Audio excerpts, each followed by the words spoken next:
Hi there, Christian Henson from Spitfire Audio here.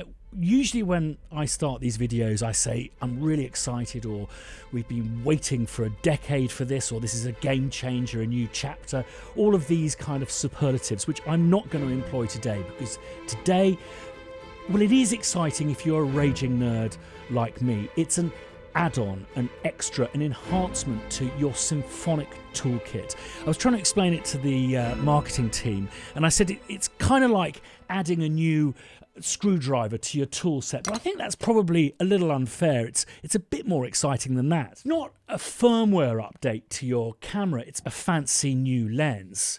I have some really nice pots and pans at home, made by a reputable company, part of a set. So why would I want to buy a second frying pan that works on exactly the same principle, same size, same company?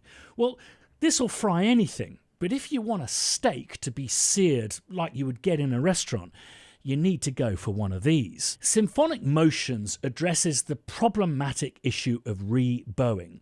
And the best way of me demonstrating that is this rebowing with the mouth, re-tonguing, if you will. Da-na-na-na-na-na-na-na-na-na-na. Now, you can replicate that effect by doing a series of na, na, na, na, and simply cutting those together. Na, na, na, na, na, na, na, na, na. But it's never quite the same as the real thing. There's all sorts of stuff going on if you listen to this. So not only are the instruments already resonating whilst they rebow, the room itself is resonating, but I think more importantly, with a group of players, the micro-timing differences between them creates a almost imperceptible blur that is very difficult to recreate with samples. So when trying to imitate rebowing by re-triggering samples, often your listener will be alerted to something just not feeling right, as if the sound has not been wholly made by humans. And this is what I am excited about, is to create a new toolkit, very much in the lines of what we did with Symphonic Evolutions, an enhancement to your symphonic and chamber experience, the stuff that we've recorded in the hall, that really makes your music that much more credible. And I'll return to the somewhat exhausted kitchenware analogy. So I thought I'd put this library to the test by creating a trailer. Treat it like you would a really good steak. Just prepare it with nothing but a little bit of seasoning, salt and pepper. So one track, one preset, one sound to create an entire advert, a calling card for this product that hopefully will inspire and excite. So linked below far more in-depth details about how this is organised. It's basically on this grid system that we've been using with a lot of our Evo grids that enables you to create a selection and variety of different rebowing patterns across the keyboard. Now, this concept was a fantastic one dreamt up by Lee and members of the design team down in London, and it's actually shot in camera. There's no computer graphics here. And a lot of you made some comments on what you thought the substance was online. All I can say to that is, ew! Now, the one thing I think is really important to understand, this is a pro piece of kit, so it will place demands on your systems. In fact, this is an absolute hog. So it's really important to understand the different time stretching algorithms available for you whilst you're working with it. If you go up to the cog here in the corner and go to pitch stretch quality, you'll see the default is low elastique. This is the highest quality but least CPU intensive algorithm available to you, and most of us can't really hear the difference between that and high. However, I'll always bounce down with high engaged, and I'll bounce it offline to give my client the best possible audio quality. Our amazing engineering team have also designed this totally new CPU-friendly granular system that you will hear a difference. It's kind of quite a cool difference, but I would always recommend, if say you're using a lesser powered Mac or a laptop, using the CPU friendly granular system and then upgrading to low through to high and bouncing that down before mixing down for your end client. More of that later. So let's just have a look at this very early version of the trailer.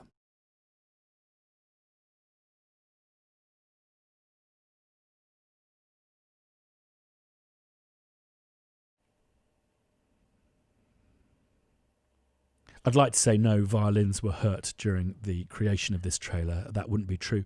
What we did for the teasers, I wanted to add just a degree of atmosphere. So this is the Whitechapel from above. It's part of the Albion 1 package, which isn't included with this library. It's just a kind of something to give it a bit of presence. Somewhat ominous.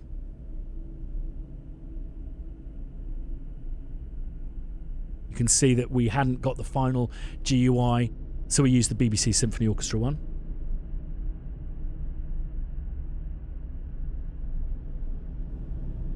There we go. So as you can see there at the beginning of the trailer, we're very much in macro. What is it? What are these images we see? And slowly it reveals to be a violin. So what I thought I'd do is start with like an aperture shift, like distant strings, so you can't quite make out that they are strings. And as the music came in, I wanted to play with these cross rhythms to create a blur before the whole thing locks together. Now if you look here, you'll see that we've got these sultato rhythms here. So I'm using the spiccato overlay. We've got a whole series of totally new recorded short tones that you can begin the sequences with. This is so you can do all sorts of crazy stuff with.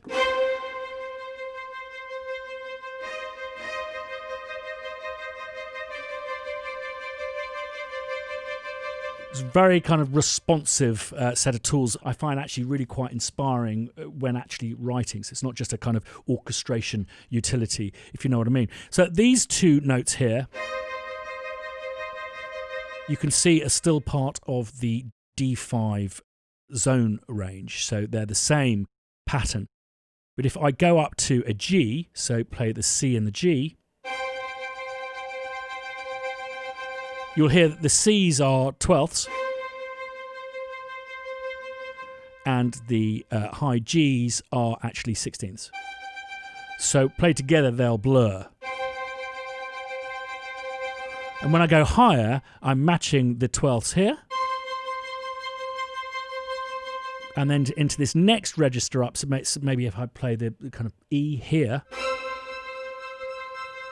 we've got the 8ths against the 12ths. So that's part of my plan for this piece, is to play with this idea of the shimmering of the cross rhythms. So we started with this Whitechapel sound, as I mentioned there, and I've simply added a little bit of this reverb in here and have automated the beginning of that. You'll see we've got lots of reverb there coming into a more manageable amount of splosh there with the volume coming up there. So we've got collinear material down in this kind of register or section, if you will, down here.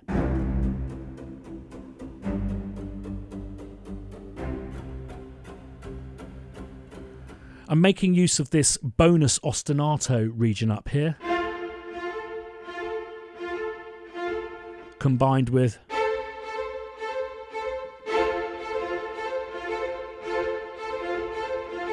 you can see how instantly these kind of cross rhythms are really inspiring to work with. And then just going up to our simple sultato rebowed parts up here that I just demonstrated.